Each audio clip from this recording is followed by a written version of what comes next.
The Lord said to Moses, Take a census of the sons of Gershon also, by their families and their fathers' houses, from 30 years old up to 50 years old. You shall number them, all who can enter for service, to do the work in the tent of meeting. This is the service of the families of the Gershonites, in serving and bearing burdens. They shall carry the curtains of the tabernacle, and the tent of meeting with its covering, and the covering of goatskin that is on top of it, and a screen for the door of the tent of meeting, and the hangings of the court, and the screen for the entrance of the gate of the court, which is around the tabernacle and the altar, and their cords, and all the equipment for their service. And they shall do all that needs to be done with regard to them. All the service of the sons of the Gershonites shall be at the command of Aaron and his sons, in all that they are to carry, and in all they have to do. And you shall assign to their charge all that they are to carry. This is the service of the families of the sons of the Gershonites in the tent of meeting, and their work is to be under the oversight of Ithamar, the son of Aaron the priest. As for the sons of Merari, you shall number them by their families and their fathers' houses, from 30 years old up to 50 years old. You shall number them, every one that can enter the service, to do the work of the tent of meeting. And this is what they are charged to carry, as the whole of their service in the tent of meeting: the frames of the tabernacle, with its bars, pillars, and bases, and the pillars of the court round about with their bases, pegs, and cords, and all their equipment and all their accessories. And you shall assign by name the objects which they are required to carry. This is the service of the families of the sons of Merari, the whole of their service in the tent of meeting, under the hand of Ithamar, the son of Aaron the priest. And Moses and Aaron and the leaders of the congregation numbered the sons of the Kohathites, by their families and their fathers' houses, from 30 years old up to 50 years old, every one that could enter the service, for work in the tent of meeting, and their number by families was 2,750. This was the number of the families of the Kohathites, all who served in the tent of meeting, whom Moses and Aaron numbered according to the commandment of the Lord by Moses.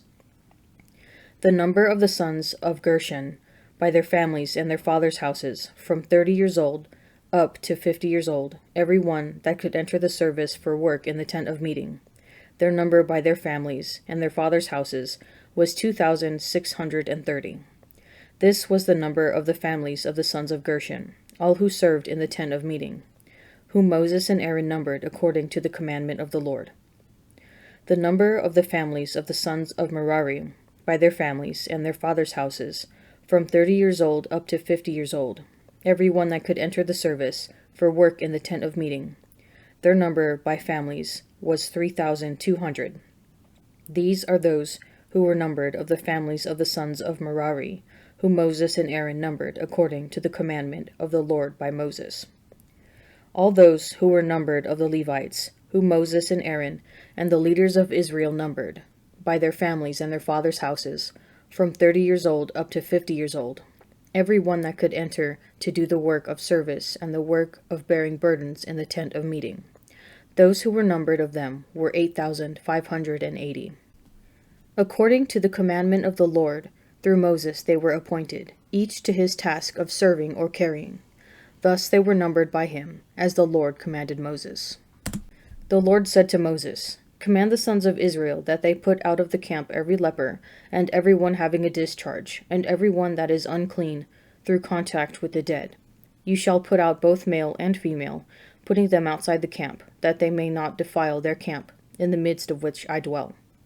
And the sons of Israel did so, and drove them outside the camp, as the Lord said to Moses. So the sons of Israel did.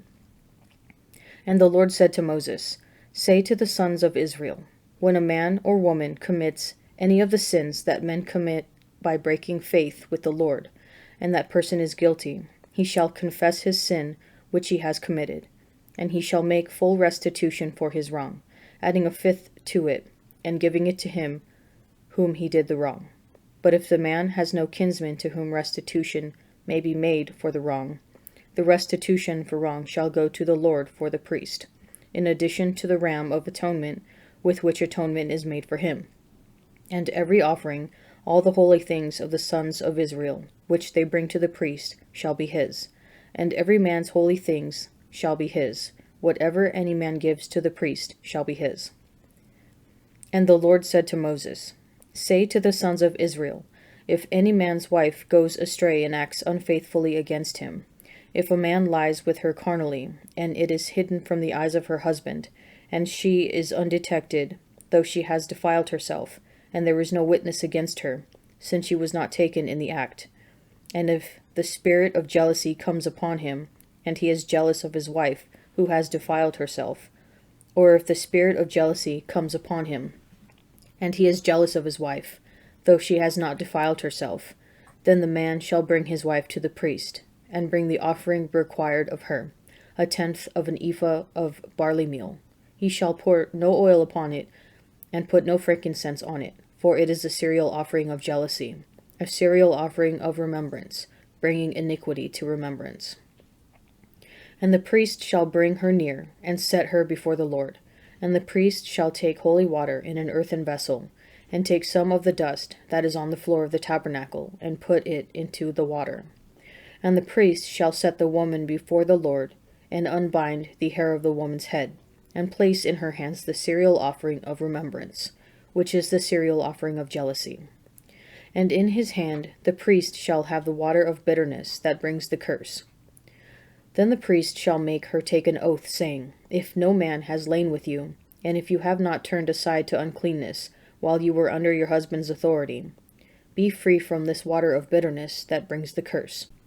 But if you have gone astray, though you are under your husband's authority, and if you have defiled yourself, and some man other than your husband has lain with you, then let the priest make the woman take the oath of the curse, and say to the woman, The Lord make you an execration and an oath among your people, when the Lord makes your thigh fall away and your body swell. May this water that brings the curse pass into your bowels, and make your body swell, and your thigh fall away. And the woman shall say, Amen, Amen. Then the priest shall write these curses in a book, and wash them off into the water of bitterness. And he shall make the woman drink the water of bitterness that brings the curse, and the water that brings the curse shall enter into her, and cause bitter pain. And the priest shall take the cereal offering of jealousy out of the woman's hand, and shall wave the cereal offering before the Lord, and bring it to the altar. And the priest shall take a handful of the cereal offering, as its memorial portion, and burn it upon the altar, and afterward shall make the woman drink the water. And when he has made her drink the water, then if she has defiled herself, and has acted unfaithfully against her husband, the water that brings the curse shall enter into her, and cause bitter pain, and her body shall swell, and her thigh shall fall away, and the woman shall become an execration among her people. But if the woman has not defiled herself and is clean, then she shall be free, and shall conceive children. This is the law in cases of jealousy, when a wife, though under her husband's authority, goes astray and defiles herself, or when the spirit of jealousy comes upon a man, and he is jealous of his wife. Then he shall set the woman before the Lord, and the priest shall execute upon her all this law. The man shall be free from iniquity, but the woman shall bear her iniquity. To the choir master, a maskil of David, when Doeg the Edomite came and told Saul, David has come to the house of Ahimelech. Why do you boast, O mighty man, of mischief done against the godly? All the day you are plotting destruction. Your tongue is like a sharp razor, you worker of treachery. You love evil more than good, and lying more than speaking the truth. Selah. You love all words that devour, O deceitful tongue. But God will break you down forever. He will snatch and tear you from your tent. He will uproot you from the land of the living. Selah. The righteous shall see and fear, and shall laugh at him, saying, See the man who would not make God his refuge, but trusted in the abundance of his riches, and sought refuge in his wealth. But I am like a green olive tree in the house of God. I trust in the mercy of God forever and ever. I will thank you forever, because you have done it. I will proclaim your name, for it is good, in the presence of the godly. The apostles returned to Jesus, and told him all that they had done and taught. And he said to them, Come away by yourselves to a lonely place and rest a while. For many were coming and going, and they had no leisure even to eat. And they went away in the boat to a lonely place by themselves. Now many saw them going, and knew them, and they ran there on foot from all the towns, and got there ahead of them. As he landed, he saw a great throng, and he had compassion on them, because they were like sheep without a shepherd. And he began to teach them many things. And when it grew late, his disciples came to him and said, This is a lonely place, and the hour is now late. Send them away to go into the country and villages round about, and buy themselves something to eat. But he answered them, You give them something to eat. And they said to him, Shall we go and buy 200 denarii worth of bread and give it to them to eat? And he said to them, How many loaves have you? Go and see. And when they had found out, they said, 5 and 2 fish. Then he commanded them all to sit down by companies upon the green grass. So they sat down in groups, by hundreds and by 50s. And taking the 5 loaves and the 2 fish, he looked up to heaven and blessed, and broke the loaves, and gave them to the disciples to set before the people, and he divided the 2 fish among them all. And they all ate and were satisfied. And they took up 12 baskets full of broken pieces, and of the fish. And those who ate the loaves were 5,000 men. Immediately he made his disciples get into the boat and go before him to the other side, to Bethsaida, while he dismissed the crowd. And after he had taken leave of them, he went up on the mountain to pray. And when evening came, the boat was out on the sea, and he was alone on the land. And he saw that they were distressed in rowing, for the wind was against them. And about the 4th watch of the night he came to them, walking on the sea. He meant to pass by them, but when they saw him walking on the sea, they thought it was a ghost, and cried out, for they saw him, and were terrified. But immediately he spoke to them and said, Take heart, it is I. Have no fear. And he got into the boat with them, and the wind ceased.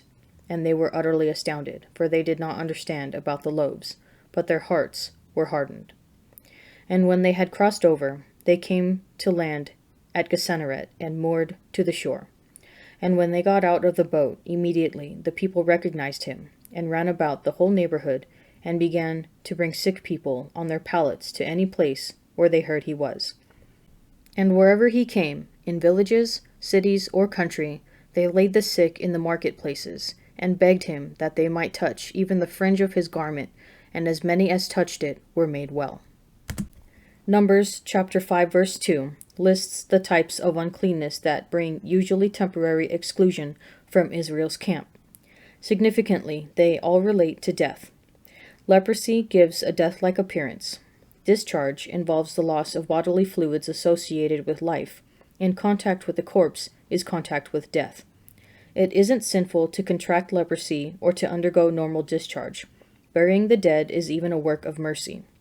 But death is a constant reminder of its cause, which is sin. This is already suggested by the sequence of Numbers chapter 5, which links uncleanness with breaking faith with the Lord and the community, whether by wrongdoing a neighbor or one's spouse. Unchecked, these infidelities can lead us to love evil more than good, rejoicing in selfish conniving. Such deception eventually comes to naught. Only the Lord's provision can finally satisfy us and make us flourish like a green olive tree in the house of God. Can you confess, I trust in the mercy of God forever and ever?